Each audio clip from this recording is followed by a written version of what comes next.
ఎంత payments pending ఉన్నాయి? 3,600 crores payment ఉంది సార్. అంటే దాదాపుగా 97,000 కోట్ల రూపాయలు ఖర్చు పెట్టారు. ఇది ఇంక్లూజివ్ ఆఫ్ 3,600 సార్. ఇది అంటే టు బి పేడ్ కలుపుకొని ఇప్పుడు సార్ 94,000 కోట్లు ఖర్చు పెట్టింది ఇప్పటికి. Yes sir. అది 3,600 అందులో కలిపి ఉంది సార్. అదే కలుపుకొని అంటే 94,000 కోట్లు ఖర్చు అయింది ఇప్పటికి. Yes sir. 94,000 కోట్ల రూపాయలు కాళేశ్వరం ప్రాజెక్టు మీద ఖర్చు పెట్టి ఇప్పటి వరకు ఇచ్చిన ఆయకట్టు 98,570 ఎకరాలు సార్. అంతేనా? Yes sir. టోటల్ ఇంతే కదా, కొత్తగా ఏం ఆయకట్టు క్రియేట్ చేయలేదు కదా? ఇవ్వలేదు, ఆయకట్టుకు నీళ్ళు ఇవ్వలేదు సార్, ఇంతవరకు ఇచ్చాం సార్. మీడియా మిత్రులు ఇది ఒకటి నోట్ చేసుకోండి. స్పష్టంగా మీరు గందరగోళం చంద్రశేఖరరావు గారు 1,00,00,000 ఎకరాలకు నీళ్ళు ఇచ్చినా అని ఏదైతే చెప్పు వచ్చిండో ఇంతకాలం పచ్చి అబద్ధం.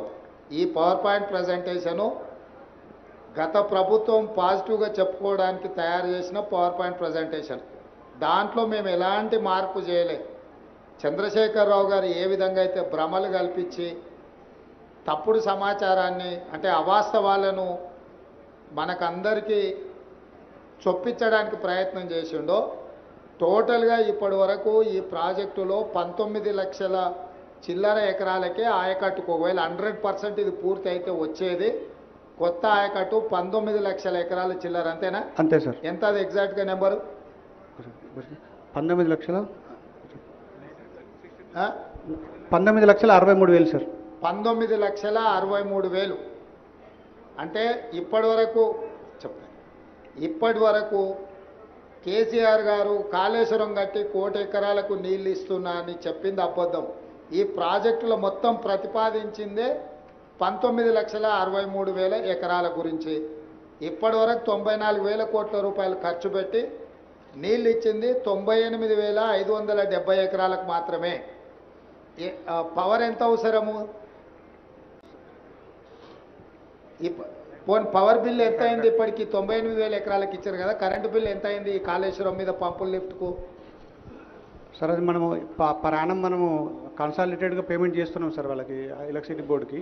సార్ బడ్జెట్లో పరాణం 10% పెట్టి పేమెంట్ చేసి సంవత్సరానికి ఎంత అవుతుంది అని అంచనా ఇచ్చారు. ఇప్పుడు 4,900 చిల్లర మెగావాట్స్ అవసరం ఉంది అన్నారు కదా సార్.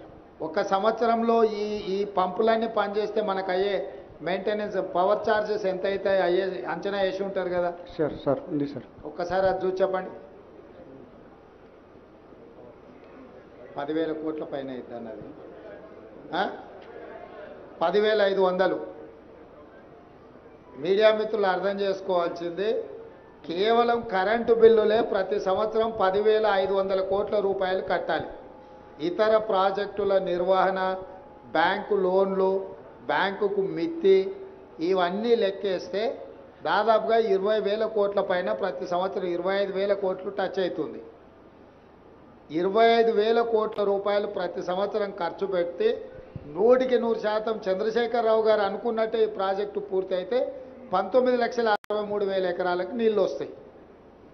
ఎప్పుడు దాదాపుగా 2.5 లక్షల కోట్లు అయితే ఈ ప్రాజెక్టు ఇప్పటికీ 1,00,000 కోట్లు ఖర్చు అయినాయి. 1,47,000 కోట్లకు అంచనాలు పెంచినరు. ఇప్పుడు అది కూడా పూర్తిగా సరిపోదు. ఈ కొత్త అంచనాలు వేసుకుంటూ పోతే దాదాపుగా 2 లక్షల పైన కోట్లు ఈ ప్రాజెక్టు ఖర్చు అవుద్ది. సో ప్రతి సంవత్సరం 2 లక్షల కోట్ల పైన ఖర్చు పెట్టి ప్రతి సంవత్సరం 25,000 కోట్ల రూపాయలు మెయింటెనెన్స్ కింద, మిత్తిల కింద, అప్పుల కింద కట్టి నీళ్ళు ఇస్తే వచ్చేది 19,63,000 ఎకరాలు. అంటే ఈరోజు వరకు పూర్తి స్థాయిలో అవాస్తవాలను చెప్పుకుంటూ అబద్ధపు ప్రచారాలు కల్పించుకుంటూ చంద్రశేఖరరావు గారు కాలం గడిపినరు. ఇదొక పాయింట్ అయితే ఇప్పుడు ఈ కఠిన